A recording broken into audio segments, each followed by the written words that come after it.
Hello दोस्तों, आज हम आपको एक ऐसी फिल्म की कहानी सुनाने जा रहे हैं जिसमें प्यार, धोखे और राज का अजीब मेल है।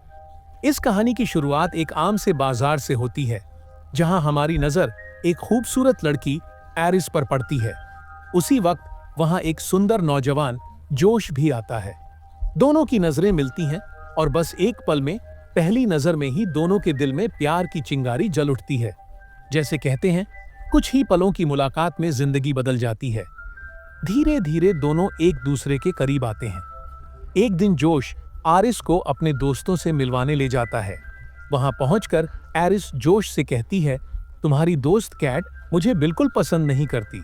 जोश मुस्कुराकर कहता है, कैट तो ऐसी ही है, तुम उसकी बातों का बुरा मत मानो। उस घर में कैट, पैट्रिक और इलाई पहले से मौजूद थे। यह सब लोग सर्गे के घर पर थे। सर्गे, जो कि कैट का बॉयफ्रेंड था, लेकिन जैसे ही उसकी नजर एरिस पर पड़ी, वो उसकी खूबसूरती से मोहित हो गया। रात में जब सब लोग बैठे थे, तब पैट्रिक अपनी और इलाई की प्रेम कहानी सुनाने लगता है कि कैसे उन्हें पहली नजर में प्यार हो गया था। यह सुनकर एरिस बोलती है, मेरी कहानी भी कुछ ऐसी ही है। लेकिन वह महसूस करती है कि कोई भी उसकी बातों पर ध्यान नहीं दे रहा। धीरे धीरे हमें पता चलता है कि सर्गे कई गलत काम करता है। कैट एरिस के कान में धीरे से कहती है, सर्गे के पास सब कुछ है, एक खूबसूरत बच्ची भी। मैं तो बस उसकी टाइम पास हूं। जब उसका मन करता है, मेरे साथ होता है। रात होने लगती है और सब नाचने लगते हैं। सर्गे एरिस के पास आने की कोशिश करता है, लेकिन एरिस जोश की तरफ खींची चली जाती है।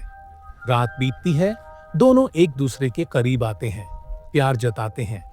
अगली सुबह जोश आरिस से कहता है, मेरा नदी के पास जाने का मन नहीं है, तुम अकेली चली जाओ। आरिस मान जाती है, लेकिन जैसे ही वह जाती है, जोश अपने फोन में एक पेन ड्राइव लगाता है। नदी के पास एरिस को अपनी जेब में एक चाकू मिलता है। वहीं उसे सर्गे भी मिल जाता है। सर्गे उससे बातें करने लगता है और कहता है, तुम मेरे मेहमान घर में आई हो, थोड़ा वक्त मेरे साथ बिताओ। वह एरिस को सन क्रीम देकर कहता है, मेरी पीठ पर लगा दो।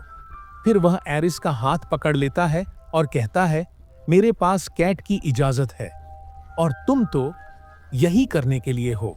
कुछ ही देर बाद हम आरिस को खून से सनी हुई देखते हैं। वह डरी हुई कहती है, मैंने उसे रोकने की कोशिश की, वह नहीं रुका। वह मेरे साथ जबरदस्ती करना चाहता था, मुझे गला घोंटकर मारना चाहता था। मुझे उसे मारना पड़ा। जोश उससे कहता है, सो जाओ, और एरिस अचानक सो जाती है। यहीं पर हमें सच्चाई पता चलती है। एरिस कोई इंसान नहीं, बल्कि एक रोबोट है। अब जोश और उसके दोस्त एरिस को बांध देते हैं। वे आपस में प्लान बनाते हैं, हम पुलिस को कहेंगे कि सर्गे के साथ सब इसने किया। जोश इलाई से कहता है, तुम बाहर जाकर पुलिस को फोन करो, मैं आरिस को आखिरी बार अलविदा कहना चाहता हूं। जोश आरिस को फिर से चालू करता है। एरिस पूछती है, तुमने मुझे बांधकर क्यों रखा है? मेरे साथ यह सब क्या हो रहा है? जोश उसे सच बताता है, तुम एक रोबोट हो, मैंने तुम्हें अपने लिए खरीदा था, तुम्हारी सारी फीलिंग्स बस प्रोग्रामिंग है। जोश उसे दिखाता है कि वह उसे अपने फोन से कैसे कंट्रोल कर सकता है, लेकिन आरिस यकीन नहीं करती। वह कहती है, मुझे मेरी पूरी जिंदगी याद है। जोश जवाब देता है, वो सब झूठी यादें हैं। हम किसी बाजार में नहीं मिले थे, तुम्हें मेरे घर लाया गया था। पीछे के दिनों को याद करते हुए हम देखते हैं कि कंपनी वाले जोश को बताते हैं, यह रोबोट बिल्कुल सेफ है, किसी को नुकसान नहीं पहुंचा सकता, कभी झूठ नहीं बोलेगा। आप इसे अपने हिसाब से बदल सकते हैं, जब चाहें बंद कर सकते हैं, बस कान के पीछे अपनी अंगूठे का निशान लगाएं। हमें पता चलता है कि जोश ने एरिस के प्रोग्राम में बदलाव किया था ताकि वह सर्गे को मार सके और उसका पैसा ले सके। इसी बीच एक और बड़ा राज खुलता है, पैट्रिक भी एक रोबोट है। एरिस जोश के फोन से अपनी सेटिंग में बदलाव कर लेती है और अपनी समझ को 100% कर देती है। अब वह उनके जाल से बचकर भागने की कोशिश करती है। रास्ते में पैट्रिक और इलाई उससे मिल जाते हैं। पैट्रिक बताता है, मुझे पहले से पता था कि मैं एक रोबोट हूं, फिर भी मैं तुमसे प्यार करता हूं, इलाई। इसी बीच लड़ाई होती है और इलाई को गोली लग जाती है।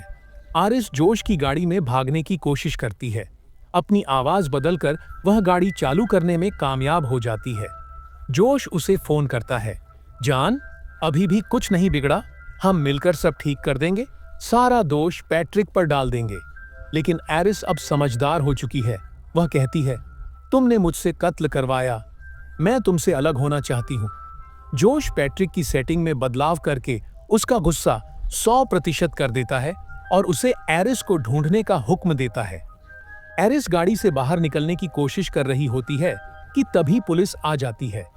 चूंकि रोबोट झूठ नहीं बोल सकता, आरिस अपनी जबान जर्मन में बदल लेती है ताकि पुलिस उसे न समझ सके। पैट्रिक पुलिस वाले को मार देता है और जोश के फोन से आरिस को बंद कर देता है। फिर कैट को भी मार डालता है।